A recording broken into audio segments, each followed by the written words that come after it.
எல்லாருமே டாக்டர் பார்க்க நினைக்கிறீங்க, ஆனால் அங்கே உள்ளே போன உடனே என்னால் டைம் ஸ்பெண்ட் பண்ண முடியல, நிறைய கேட்கல அப்படின்னு வருத்தப்படுறீங்க.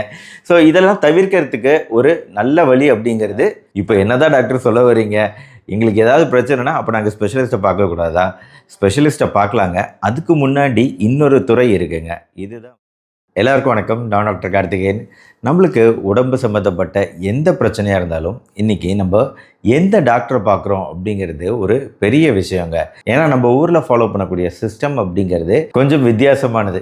அதாவது நெஞ்சு வலி இருக்குது அப்படின்னா முதல்ல போய் நம்ம கார்டியாலஜிஸ்ட் தான் பார்க்கணும் அப்படிங்கிற ஸ்பெஷலிஸ்ட்டை போய் பார்க்குறோம். முதுகு வலி இருக்குன்னா நேராக ஆர்த்தோபெடிஷியன்ஸ் எலும்பு சிகிச்சை நிபுணரை தான் போய் பார்க்கணும்னு நினைக்கிறோம். யூரினரி இன்ஃபெக்ஷன் ப்ராப்ளம் இருக்குது அப்படின்னா நேராக நெஃப்ராலஜிஸ்ட் சிறுநீரகம் சம்மந்தப்பட்ட டாக்டர் ஸ்பெஷலிஸ்ட் தான் பார்க்கணும்னு நினைக்கிறோம்.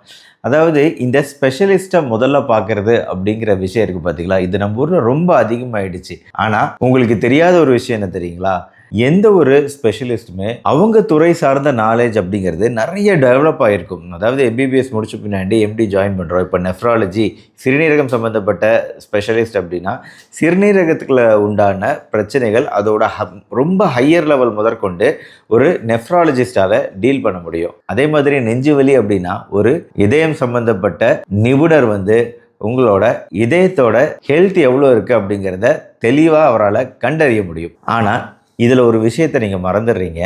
நெஞ்சு வலி அப்படிங்கிறது இதயத்தினால் மட்டும்தான் வரணுங்கிற அவசியம் கிடையாது. ஒருவேளை நீங்கள் இதே நெஞ்சு வலிக்கு ஒரு குடல் நோய் இரைப்பை சிகிச்சை நிபுணர்கிட்ட போனீங்கன்னா, கேஸ்ட்ரோ என்ட்ராலஜிஸ்ட்டை போனீங்கன்னா, அவங்க இது அல்சர் தொந்தரவா கேஸ்ட்ரைட்டிஸான்னு சொல்லிட்டு ஸ்டொமக்கை ஆராய்ச்சி பண்ணுறதுல அதிக கவனத்தை செலுத்துவாங்க. இது மெடிக்கல் கேஸ்ட்ரோ என்ட்ராலஜி அப்படின்னா அவங்க அல்சர் அப்படின்னு அந்த ரேஞ்சில் திங்க் பண்ணக்கூடிய வாய்ப்புகள் அதிகம். இதே சர்ஜிக்கல் கேஸ்ட்ரோ என்ட்ராலஜி அப்படிங்கிற ஸ்பெஷலிஸ்ட்கிட்ட போனீங்கன்னா அவங்க எண்டோஸ்கோப்பிலாம் போட்டு ஸ்கோப்பி எடுத்து என்ன இருக்குது, உள்ளே எவ்வளோ இருக்குது, என்ன பிரச்சனை இருக்குது அப்படின்னு பார்க்குறதுல அதிக கவனத்தை செலுத்தக்கூடியவங்களாக இருப்பாங்க. ஒரு ஆர்த்தோபெடிஷியன் எலும்பு முறிவு சிகிச்சை மருத்துவர்கிட்ட போனீங்க அப்படின்னா நெஞ்சு வலிக்கு காரணம் ஒரு வேளை காஸ்டோகாண்ட்ரைட்டிஸாக இருக்கலாமோ, இந்த நெஞ்சுக்கூடு பகுதி இந்த நடு நெஞ்சில் ஜாயின் பண்ணக்கூடிய இடத்துல ஏதாவது வீக்கம் உருவாகலாமோ, அதனால் இருக்கலாமோ அப்படிங்கிறதுல அதிக கவனத்தை செலுத்தக்கூடிய வாய்ப்பு இருக்குது. உங்களுக்கு புரியுதுங்களா நான் என்ன சொல்ல வரேன் அப்படின்னு சொல்லிட்டு. ஒவ்வொரு ஸ்பெஷலிஸ்ட்டுமே அவங்க துறைக்கு உண்டான ஒரு டெப்த்து, ஒரு ஆழமான அறிவை கொண்டிருப்பவர்களாக இருப்பாங்க. அது சம்பந்தமான விஷயங்களை கேட்டு அதற்குரிய சிகிச்சை கொடுப்பவங்களாக மோஸ்ட்லி இருப்பாங்க. அஃப்கோர்ஸ் எல்லாருக்குமே ஒரு கம்ப்ளீட் ஐடியா இல்லாமல் இருக்காது. ஆனால் நீங்கள் எப்போ ஒரு ஸ்பெஷலிஸ்ட்டை போகிறீங்களோ அந்த ஸ்பெஷலிஸ்ட்டுமே அவர் லைனில் தானே திங்க் பண்ணக்கூடிய வாய்ப்பு அதிகம். அதை நீங்கள் புரிஞ்சுக்கணும். ப்ளஸ் ஒரு ஸ்பெஷலிஸ்ட் அவர் துறை சார்ந்த விஷயங்களில் அதிகமான கேள்விகள் கேட்கக்கூடியவராக இருப்பார். இப்போ கார்டியாலஜிஸ்ட் அப்படின்னா மூச்சு விடுறதுல தொந்தரவு இருக்கா, கால்கள் வீங்கி போகுதா போன்ற அவர் சார்ந்த கேள்விகள் அதிகமாக கேட்கக்கூடியவராக இருப்பார். அதனால் வேகமாக அந்த ஒரு பார்ட்டை வேகமாக அசஸ் பண்ணிட்டாங்க அப்படின்னா அடுத்த பேஷண்ட்டை பார்க்க போயிடுவாங்க. ஸ்பெஷலிஸ்ட் யாரையுமே குறை சொல்லி பிரயோஜனம் கிடையாது. ஏன்னா ஒவ்வொருத்தரும் அவங்களோட துறையில் நிபுணத்துவம் வாய்ந்தவங்களாக இருப்பாங்க. நிறைய டைம் அவங்க துறைக்கு ஸ்பெண்ட் பண்ணுறவங்களா இருப்பாங்க. அதனால பிரச்சனை எங்கே ஆரம்பிக்குது அப்படின்னா, நம்ம எடுத்த உடனே ஏதாவது ஒரு பிரச்சனைக்கு நம்மளா ஒரு முடிவு எடுத்துக்கிட்டு இதுதான் டயக்னோசிஸாக இருக்கலாமோ அப்படிங்கிற ஒரு டயக்னோசிஸ், ஒரு நாலேஜ் இன்டர்நெட் மூலமாகவோ நீங்கள் பார்க்கக்கூடிய சோஷியல் மீடியா மூலமாக, கூகுள் மூலமாக நாமளா ஒரு டயக்னோசிஸ் அப்படிங்கிற ஒரு விஷயத்தை பண்ணி ஒரு முடிவுக்கு நம்மளா ஒரு ஸ்பெஷலிஸ்ட்டை போகிறது அப்படிங்கிறது பெரிய சிக்கலில் கொண்டு போய் விடக்கூடிய வாய்ப்புகள் அதிகமாகிட்டு இருக்கு இன்றைய காலகட்டத்தில். அதனால் இப்போ என்னதான் டாக்டர் சொல்ல வரீங்க, எங்களுக்கு ஏதாவது பிரச்சனைனா அப்போ நாங்கள் ஸ்பெஷலிஸ்ட்டை பார்க்கக்கூடாதா? ஸ்பெஷலிஸ்ட்டை பார்க்கலாங்க. அதுக்கு முன்னாடி இன்னொரு துறை இருக்குங்க. இதுதான் அந்த காலத்தில் இருந்துச்சு, இன்னைக்கு ரொம்ப குறைவாக இருக்குது. இது குடும்ப நல மருத்துவர், ஃபேமிலி மெடிசன் அப்படின்னு சொல்லுவோம். இந்த ஃபேமிலி மெடிசன் அப்படிங்கிறவங்க பொதுவாக எல்லா துறை சார்ந்த விஷயங்களையும் தெரிஞ்சு வச்சவங்களாக இருப்பாங்க. கூடவே ஒரு குடும்பத்துக்கு தேவையான பெரியவங்க முதல் சிறியவங்க வரை, பெண்களில் சிறிய வயது பெண்கள் முதல் பெரியவங்க வரை எல்லா வயதினருக்கும் அவங்களுக்கு உண்டான விஷயங்கள் என்ன, அவங்களோட ஹிஸ்ட்ரி என்ன, இதுக்கு முன்னாடி எப்படி அவங்க ஹெல்த் கண்டிஷன் இருந்திருக்கு, இப்போ வந்திருக்கக்கூடிய பிரச்சனை என்ன, இதை எப்படி டீல் பண்ணலாம் அப்படிங்கிறத தெரிஞ்சவங்களாக தான் இருப்பாங்க. ஆனால் அன்ஃபார்ச்சுனேட்லி இந்தியாவை பொறுத்த வரைக்கும் ஃபேமிலி மெடிசன் அப்படிங்கிற துறை பெரிய அளவில் டெவலப் ஆகலை. இப்போ என்னோடது நான் எம்டி முடிச்சுட்டு ஃபேமிலி மெடிசன் பண்ணியிருக்கிறேன். ஃபேமிலி மெடிசன் கூடவே சர்க்கரை பொறுத்த வரைக்கும் எவிடன்ஸ் பேஸ்டு டயபெட்டிஸ் மெலிட்டஸ் அப்படிங்கிற கோர்ஸையும் பண்ணியிருக்கேன். என்ன மாதிரி நிறைய குடும்ப நல மருத்துவர்கள் அப்படிங்கிற ஒரு குரூப் இருப்பாங்க. பொதுவாக பொது மருத்துவர்கள் அந்த எம்டி ஜென்ரல் மெடிசன் இந்த குரூப்பில் அடங்குவாங்க அப்படின்னு கேட்டிங்கன்னா ஓரளவு ஜென்ரல் மெடிசனும் இந்த கேட்டகரிக்குள்ளே வருவாங்க. அதனால் இந்த மாதிரி குடும்ப நல மருத்துவர்கள் ஃபேமிலி மெடிசன் அப்படிங்கிறவங்க ஃபஸ்ட்டு பாயிண்ட் ஆஃப் கான்டாக்டாக இருந்தாங்க அப்படின்னா பெரிய பெரிய பிரச்சனைகள், ஹெல்த் கேர் பர்டன், காஸ்ட்டே நம்மளால் குறைக்க முடியும். ஒரு நார்மல் டாக்டர், உங்களுக்கு நல்லா தெரிஞ்ச, உங்களோட ஹெல்த் கண்டிஷன் எல்லாமே தெரிஞ்ச உங்களோட ரெகுலர் டாக்டர் பார்த்து அவர் அட்வைஸ் பண்ணாலுடைய நீங்கள் அடுத்த கட்டமான ஸ்பெஷலிஸ்ட்டுக்கு மூவ் ஆகாமல் நீங்களாக நேரடியாக போகாமல் அவங்களோட அட்வைஸ் இருந்தால் மட்டுமே போகக்கூடிய ஒரு முறை இருந்துச்சுன்னா ரொம்ப நல்லாயிருக்கும். ஏன்னா இப்போது யூகே இங்கெல்லாம் பார்த்தீங்கன்னா சிஸ்டமே இப்படி தான். நீங்கள் முதல்ல நர்ஸு தான் எடுப்பாங்க. சில சமயம் நீங்கள் எமர்ஜென்சின்னு கூப்பிடுவீங்க, ஆனால் நர்ஸு உங்கள் ஃபோன்லேயே கேட்டுட்டு ஓ அப்படியா இப்படியா நீங்கள் அங்கேயே மாத்திரையா அப்படியே பேராசிட்டமால் சாப்பிட்டு அங்கேயே வெயிட் பண்ணுங்க அப்படின்றவாங்க. உங்களை ஹாஸ்பிட்டலுக்கே வர விட மாட்டாங்க. அப்படியே நீங்கள் ஹாஸ்பிட்டலில் வந்தாலும் முதல்ல ஜிபி அப்படிங்கிற ஜென்ரல் ப்ராக்டிஷனரை தான் பார்ப்பீங்க. அந்த ஜிபி கம்ப்ளீட்டாக உங்களை செக்அப் பண்ணிவிட்டு உங்களுக்கு உண்மையிலேயே தேவை இருக்குது அப்படின்னா தான் உங்களை அடுத்த கட்டமான ஸ்பெஷலிஸ்ட்டுக்கு கொண்டு போவாங்க. இல்லைனா அவங்க லெவல்லையே வெயிட் பண்ணுங்கள், இது சரியாக போயிடும் அப்படின்னு நிறைய அட்வைஸாக கொடுத்து உங்களுக்கு கம்மியான மாத்திரை நிறைய அட்வைஸ் கொடுத்து உங்களை அனுப்பி வச்சுருவாங்க.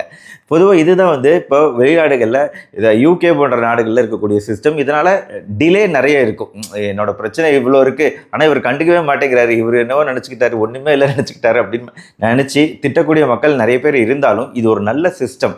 இதே சிஸ்டம் நம்ம ஊரில் இருக்கான்னு கேட்டிங்கன்னா இல்லை. ஏன்னா நம்ம அங்கே ஃப்ரீ, எல்லாமே ஃப்ரீ. அதனால் ஃபஸ்ட்டு இந்த டாக்டரு ஜிபி, அதுக்கப்புறம் தான் ஸ்பெஷலிஸ்ட் அப்பாயின்மெண்ட் அவங்களா கொடுத்தா தான் உண்டு. நீங்களாக போய் பார்க்க முடியாது டைரெக்டாக ஸ்பெஷலிஸ்ட். அப்படி நேரடியாக போய் பார்க்கணுன்னா அது பயங்கரமான காஸ்ட்டு, எக்கச்சக்கமான காஸ்ட்டு.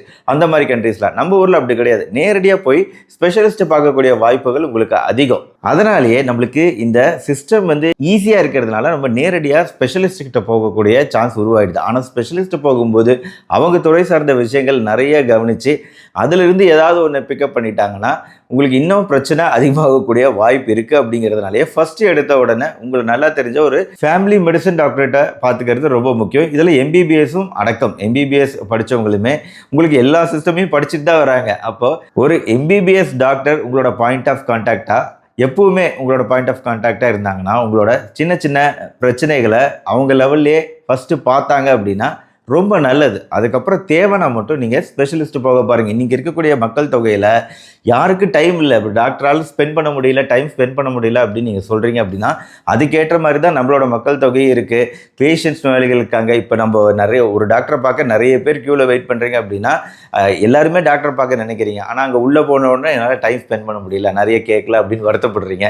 ஸோ இதெல்லாம் தவிர்க்கிறதுக்கு ஒரு நல்ல வழி அப்படிங்கிறது ஃபேமிலி டாக்டர் கான்செப்ட் தான். இப்போ நானுமே ஒரு கன்சல்டேஷன் அப்படின்னா எனக்கு கண்டிப்பாக 45 நிமிஷம் அப்படிங்கிறது நான் இது வரைக்கும் பண்ண என்னோட கன்சல்டேஷன்ஸ் மூலமாக என்னால் ஒரு ஆவரேஜ் டைமை ஓரளவு ஃபிக்ஸ் பண்ண முடியுது அப்படின்னா அது அந்த 45 மினிட்ஸ் தான். அதுக்கு கம்மியாக பண்ணும்போது என்னால் அந்த கம்ப்ளீட் ஹிஸ்ட்ரியோ அவங்களோட ஃபுல் ஹிஸ்ட்ரியுமே நம்ம எடுத்து பார்த்து உண்மையிலேயே என்ன பிரச்சனை இருக்கலாங்கிறதுக்கான காரணத்தை கண்டறியறதுக்கு இந்த அளவுக்கு டைம் தேவைப்படுது. இல்லைனா ரொம்ப ஸ்பீடாக பார்க்கும்போது நம்ம பல விஷயங்களை மிஸ் பண்ணக்கூடிய வாய்ப்பு இருக்குது. இன்ஃபேக்ட் பேஷண்ட் பெர்ஸ்பெக்டிவில் அவங்க பேசுகிறத கேட்கக்கூடிய சான்ஸ் அப்படிங்கிறது பெரிய அளவில் குறைஞ்சி போயிடுது ரொம்ப கம்மியான டைம் ஸ்பெண்ட் பண்ணும்போது. அப்போ இந்த டைம்லாம் கொடுக்கக்கூடியவங்க ஒரு ஃபேமிலி மெடிசன் டாக்டர், ஒரு ஜென்ரல் ப்ராக்டிஷனர், ஒரு எம்பிபிஎஸ் டாக்டரால் இது முடியும். ஆனால் ஸ்பெஷலிஸ்ட்டுக்கு இந்த டைம் கிடைக்காது. ஸோ அதுதான் நான் சொல்ல வர விஷயம் இங்கே. ஏன்னா என்ன மாதிரி சாதாரண டாக்டர்ஸை நீங்கள் கன்சல்ட் பண்ணும்போது உங்கள் பிரச்சனையும் ஒரு சாதாரண பிரச்சனையாக தான் இருக்கும் அப்படிங்கிறது தான் இங்கே விஷயம். அந்த சாதாரண பிரச்சனைக்கு சாதாரண மருத்துவம் மூலமாக ட்ரீட்மெண்ட் பண்ணி சரி பண்ணிட முடியும். ஆனால் இதை பெரிய பிரச்சனையாக நாம் நினச்சிக்கிட்டு ஒரு பெரிய டாக்டர்கிட்ட போய் ஒரு பெரிய காம்ப்ளிகேஷனில் மாட்டிக்கிட்டு நம்ம முழிக்கிறது அப்படிங்கிறது இன்றைக்கி ரொம்ப சகஜமாயிட்டு வருதுங்க.